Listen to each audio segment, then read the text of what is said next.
Et pour le troisième témoignage, je vais inviter un serviteur de Dieu qui va nous raconter, témoigner ce que le Seigneur a fait dans sa vie. J'invite ici présent le frère Émile, alors qu'il s'avance, tous acclamant le Seigneur.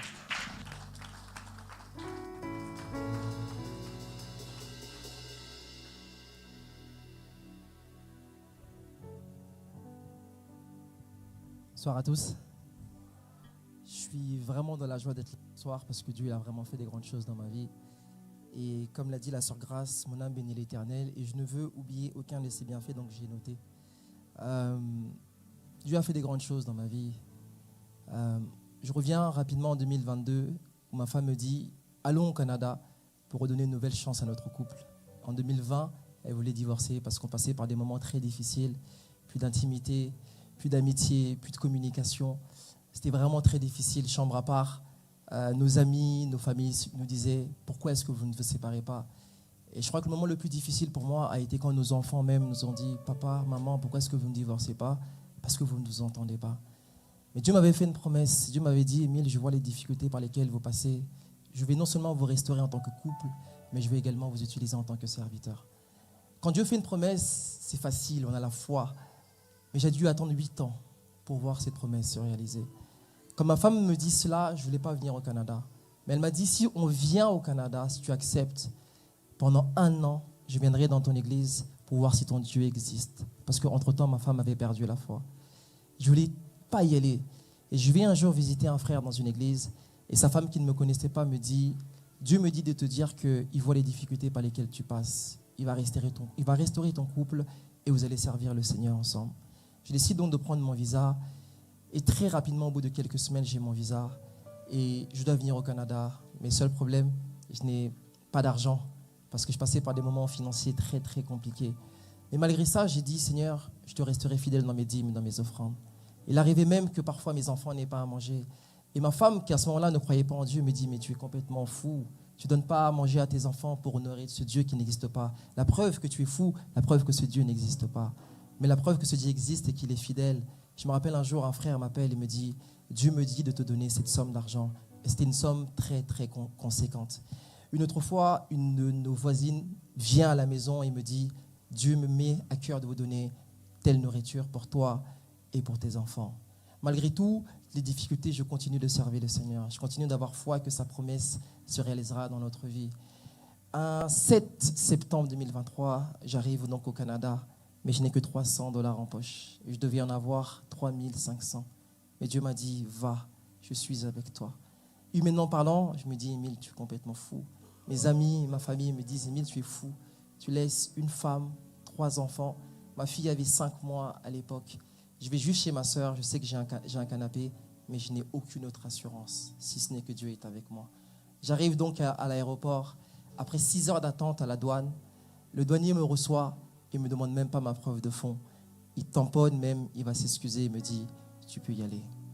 3 semaines après mon arrivée ici, je vais passer plusieurs entretiens et Dieu va me bénir par un très très bon travail. Les gens me disaient, le Canada c'est difficile, tu vas voir, c'est $16, $18. Mais Dieu m'a donné pratiquement le double. Et même les entreprises se battaient en me disant, si tu veux, je peux rajouter. Je disais non, je vais rester ici. Avant d'arriver au Canada, j'ai eu une vision où le Seigneur me disait, tu dois aller à la Compassion Montréal. Je n'étais pas forcément très, très fan du pasteur Marcelo parce que je le trouvais trop dur, trop radical. Mais le Seigneur m'a dit, c'est là-bas que tu vas aller me servir. Après avoir eu un travail, je devais trouver un logement pour faire venir ma femme et mes 3 enfants. Mais le problème, c'est que je n'avais pas de crédit score. Mais par la foi et par la parole que Dieu m'a donnée, j'ai dit, Seigneur, je vais te mettre à l'épreuve. Ma soeur habite dans un condo. Et pour moi, c'est tout nouveau. Il y a une piscine, il y a un bowling, il y a un baby-foot. Il y a des choses que je n'ai jamais vues en France.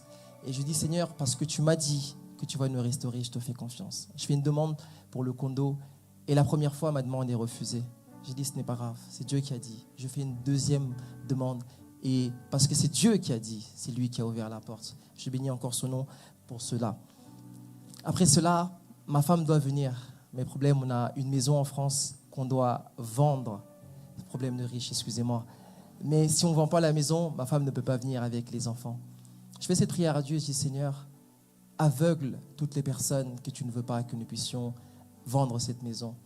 Et ma femme, qui devait avoir ce jour-là 15 visites, Elle m'appelle en pleurs en me disant « Émilie, je ne comprends pas ». Toutes les personnes qui devaient nous visiter, l'annonce a été totalement supprimée, sauf un couple. J'ai dit « Laura, c'est simplement ma prière. Dieu a exaucé ma prière. » Et ce couple-là est le couple que nous avons choisi pour louer notre maison. Excusez-moi, je regarde un peu pour ne rien oublier. Il y a eu Alpha 40. Et j'avais appelé le pasteur, j'avais dit, pasteur, il faut que tu puisses prier pour moi. Parce qu'il faut vraiment que ma femme elle change, parce que j'en peux plus. 8 ans, c'est beaucoup de pleurs, c'est beaucoup de souffrances, c'est beaucoup de questionnements. On sait que Dieu il est fidèle, on le chante, mais vivre 8 ans et voir nos enfants pleurer, voir nos enfants nous demander de nous séparer, voir nos amis nous quitter, parce que pour eux, c'était une folie ce que je faisais. Mais je me rattachais simplement à la parole de Dieu. Et je me rappelle que pour Alpha 40, j'ai beaucoup maigri. Je n'étais pas comme ça avant, mais c'est les jeûnes et le sacrifice. Et j'avais fait un vœu avec Dieu. J'ai dit, Seigneur, parce que tu m'as fait une promesse, alors qu'il ne me restait qu'une certaine somme d'argent qui était nécessaire pour faire venir Laura et les enfants, j'ai dit, Seigneur, je vais tout mettre sur l'autel et je vais te mettre à l'épreuve. Si vraiment c'est toi qui m'as dit, parce que c'est toi qui m'as dit que Laura va changer, va transformer, j'ai tout mis sur l'autel. 3 semaines après, ma femme m'appelle et me dit, Émile, je te rends ta place de chef de famille. Émile, je veux me soumettre à toi. Émile, je crois en ton Dieu.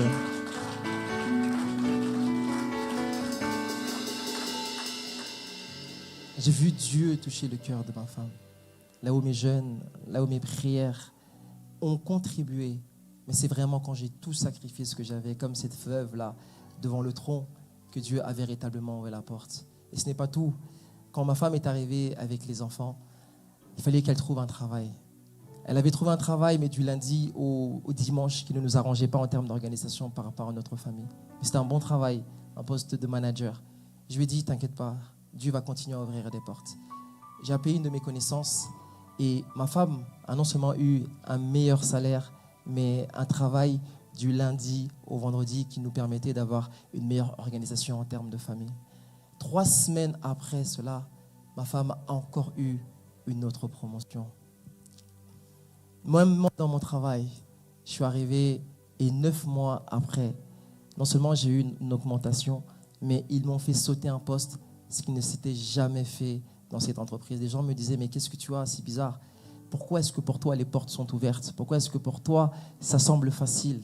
Je dis simplement parce que je fais confiance à Dieu, ce n'est pas moi. Mais comme la sœur Grace et la chorale le chante, je suis favorisé. Et quand on a la faveur de Dieu, ben c'est lui qui ouvre toutes les portes, même celles qui n'existent pas. Je terminerai simplement en disant qu'on avait besoin de trouver une garderie pour ma fille, parce que sinon ma femme ne pourrait pas aller travailler. Elle était 126e sur une liste d'attente pour une garderie subventionnée. Les gens me disaient, Émile, laisse tomber, c'est pas la peine. Ici au Canada, pour avoir une garderie, une place dans une garderie subventionnée, ça peut prendre des années. Je dis, peut-être pour vous, mais pas pour moi. En 1 semaine, ma fille est passée de 126e à avoir la place. Dieu a encore fait un miracle.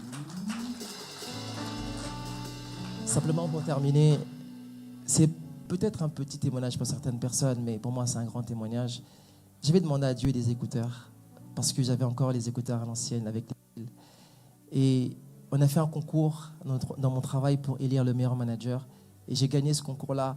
Et quand j'ai ouvert le paquet, j'ai vraiment été touché. Parce que parfois, on peut croire que Dieu ne bénit que les grandes prières. Mais même dans les petits détails, Dieu m'a exaucé à travers ces écouteurs-là.